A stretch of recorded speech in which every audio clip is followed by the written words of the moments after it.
కొణిదెల పవన్ కళ్యాణ్ అమ్మ కడుపున ఆఖరివాడిగా పుట్టిన అందరికీ మంచి చేయాలి, మేలు జరగాలి అనే విషయంలో ముందువాడుగా ఉంటాడు.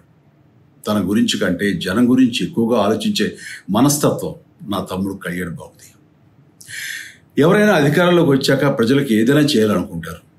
కానీ కళ్యాణ్ తన సొంత సంపాదనని కౌలు రైతులు కన్నీళ్లు తుడిచేందుకు ఖర్చు పెట్టడం, సరిహద్దు దగ్గర ప్రాణాలొడ్డి పోరాడే జవాన్ కోసం పెద్ద మొత్తం అందివ్వటం, అలాగే మత్స్యకారులు ఇంకా ఎందరికో తాను చేసిన సహాయం చూస్తుంటే ఇలాంటి నాయకుడు కదా జనానికి కావాల్సింది అనిపిస్తుంది.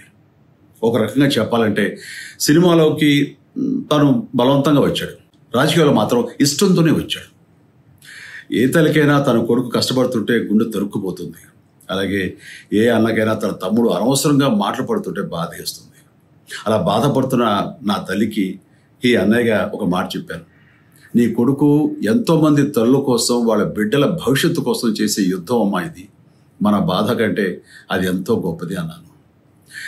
అన్యాయాన్ని ఎదిరించకుండా మౌనంగా ఉండే మంచివాళ్ళ వల్లనే ప్రజాస్వామ్యం మరింత నష్టం అని నమ్మి జనం కోసం జన సైనికుడయ్యాడు. తాను బలంగా నమ్మిన సిద్ధాంతం కోసం తన జీవితం రాజకీయాల్లోకి అంకితం చేసిన శక్తిశాలి పవన్ కళ్యాణ్. ప్రజల కోసం, రాష్ట్ర భవిష్యత్తు కోసం ఆ శక్తిని వినియోగించాలి అంటే చట్టసభలో అతని గొంతు మనం వినాలి. జనమే జయను నమ్మే జనసేనాని ఏమి చేయగలడో చూడాలంటే మీరు పిఠాపురం ప్రజలు కళ్యాణ్ని గెలిపించాలి. మీకు సేవకుడుగా, సైనికుడుగా అండగా నిలబడతాడు. మీకోసం ఏమైనా సరే కలబడతాడు, మీ కళ నిజం చేస్తాడు. పిఠాపురం వాస్తవ్యులకు మీ చిరంజీవి విన్నపం, గాజు గ్లాసు గుర్తుకి మీ ఓటు వేసి పవన్ కళ్యాణ్ని గెలిపించండి. జై హింద్. 5 సంవత్సరాల సుదీర్ఘ ఈ కళా సేవకి కేంద్ర ప్రభుత్వం గుర్తించి పద్మ విభూషణ్ అవార్డు ఇవ్వటం నిజంగా చాలా ఆనందంగా, సంతోషంగా ఉంది. సో భారత ప్రభుత్వానికి, దానికి వెనకుండి ఈ అవార్డు రావడానికి కారణభూతులైన ప్రతి ఒక్కరికి నా హృదయపూర్వక ధన్యవాదాలు తెలియజేస్తున్నాను. అండ్ ముఖ్యంగా ఈ అవార్డు రావటం వెనుకాల నా కృషి, నా కళాసేవ, ఈ సమాజానికి ఎంతో కొంత ఇతోధికంగా నేను చేసినటువంటి సేవలు ఇవన్నీ పక్కన పెడితే నన్ను గుండెలో పెట్టుకుని ఆదరించి ప్రేమించినటువంటి నా అభిమానులు, అలాగే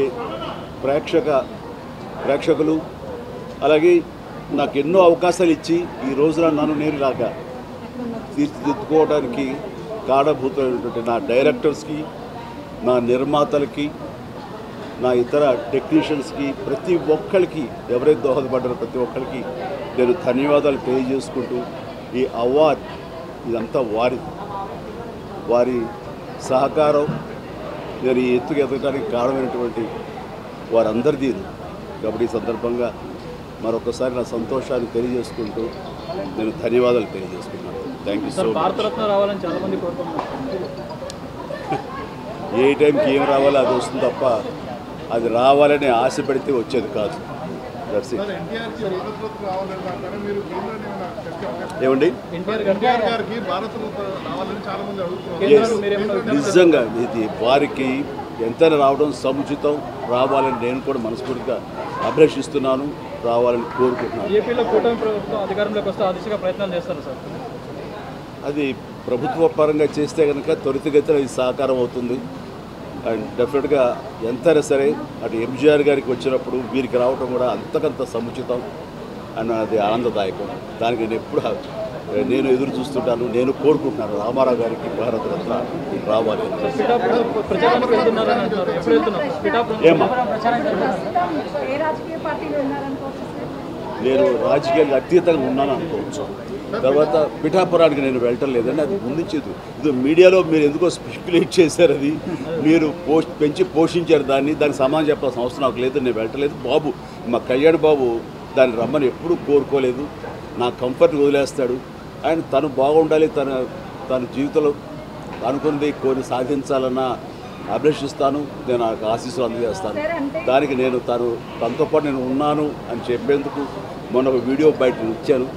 అండ్ ఖచ్చితంగా మా తమ్ముడి యొక్క అభివృద్ధిని, మా తమ్ముడు రాజకీయంగా ఎదగటానికి ఎప్పుడు మా కుటుంబ సభ్యులు మేము మనస్ఫూర్తిగా మనసావాచా కోరుకుంటాం.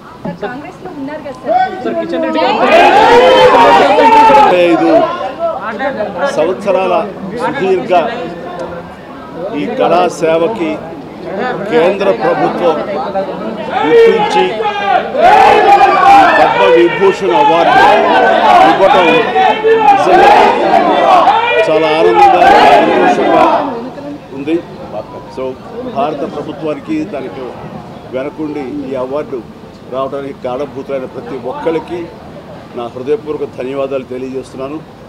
అండ్ ముఖ్యంగా ఈ అవార్డు రావటం వెనుకాల నా కృషి, నా కళాసేవ ఈ సమాజానికి ఎంతో కొంత ఇతోధికంగా నేను చేసినటువంటి సేవలు ఇవన్నీ పక్కన పెడితే నన్ను గుండెలో పెట్టుకుని ఆదరించి ప్రేమించినటువంటి నా అభిమానులు, అలాగే ప్రేక్షకులు, అలాగే నాకు ఎన్నో అవకాశాలు ఇచ్చి ఈ రోజున నన్ను నేను ఇలాగా తీర్చిదిద్దుకోవడానికి కారణభూతమైనటువంటి నా డైరెక్టర్స్కి, నా నిర్మాతలకి, నా ఇతర టెక్నీషియన్స్కి, ప్రతి ఒక్కరికి ఎవరైతే దోహదపడ్డారో ప్రతి ఒక్కరికి నేను ధన్యవాదాలు తెలియజేసుకుంటూ ఈ అవార్డ్ ఇదంతా వారి సహకారం నేను ఈ ఎత్తుకు ఎదగడానికి కారణమైనటువంటి వారందరిదీ. కాబట్టి ఈ సందర్భంగా మరొకసారి నా సంతోషాన్ని తెలియజేసుకుంటూ నేను ధన్యవాదాలు తెలియజేసుకున్నాను. Thank you so much. Bharat Ratna రావాలని చాలా మంది కోరుకుంటున్నారు. ఏ టైంకి ఏం రావాలో అది వస్తుంది తప్ప అది రావాలని ఆశ పెడితే వచ్చేది కాదు. That's it. ఏమండి నిజంగా ఇది వారికి ఎంతైనా రావడం సముచితం, రావాలని నేను కూడా మనస్ఫూర్తిగా అభిలషిస్తున్నాను, రావాలని కోరుకుంటున్నాను. ఏపీలో కూటమి ప్రభుత్వం అధికారంలోకి వస్తే ఆ దిశగా ప్రయత్నాలు చేస్తారు సార్. అది ప్రభుత్వ పరంగా చేస్తే కనుక త్వరితగతిన ఇది సహకారం అవుతుంది. అండ్ డెఫినెట్గా ఎంతైనా సరే అటు ఎంజీఆర్ గారికి వచ్చినప్పుడు వీరికి రావడం కూడా అంతకంత సముచితం అండ్ అది ఆనందదాయకం. దానికి నేను ఎదురు చూస్తుంటాను, నేను కోరుకుంటున్నాను రామారావు గారికి భారతరత్న రావాలి. ఏమా నేను రాజకీయాలకు అతీతంగా ఉన్నాను అనుకోవచ్చు. తర్వాత పిఠాపురానికి నేను వెళ్ళటం లేదండి, అది ముందుంచేది. ఇది మీడియాలో మీరు ఎందుకో స్పెక్యులేట్ చేశారు, అది మీరు పెంచి పోషించారు దానికి సమాధానం చెప్పాల్సిన అవసరం నాకు లేదు. నేను వెళ్ళటలేదు. బాబు మా కళ్యాణ్ బాబు దాన్ని రమ్మని ఎప్పుడూ కోరుకోలేదు. నా కంఫర్ట్ వదిలేస్తాడు. అండ్ తను బాగుండాలి, తన జీవితంలో అనుకున్నది కొన్ని సాధించాలన్న అభిలషిస్తాను. నేను నాకు ఆశీస్సులు అందజేస్తాను. దానికి నేను తనతో పాటు నేను ఉన్నాను అని చెప్పేందుకు మొన్న ఒక వీడియో బయట ఇచ్చాను. అండ్ ఖచ్చితంగా మా తమ్ముడి యొక్క అభివృద్ధిని, మా తమ్ముడు రాజకీయంగా ఎదగటానికి ఎప్పుడు మా కుటుంబ సభ్యులు మేము మనస్ఫూర్తిగా మనసావాచ కోరుకుంటాం.